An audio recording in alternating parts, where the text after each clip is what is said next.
Nepangkeun wastapun Miranda Mirjani kelas 12 IPA 2. Pedaran Sunda.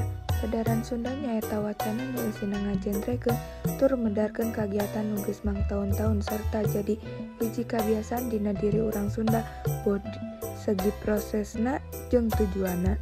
Salah sahijina kadaran Sunda nyaeta comro. Comro nyaeta olahan tina sampe anu geus diparud. Citak sampe eusi comro. Parabotna nyaeta aya parut, mutu, sosodok, piring, serok, katel, coet, jeung baskom. Bahan-bahanna nyaeta aya 1. Sampe nu tos diparut, 2. Oncom, 3. Surawung, 4. Uyah, 5. Cabe, 6. Gula. Anu katujuhna minyak. Lengkah-lengkahna nyaeta 1. Siapkeun sampe nu tos diparut beras dipeureut. 2. Oncom direndos sareng uyah, gula dugi kalembut, teras auran surawung. 3.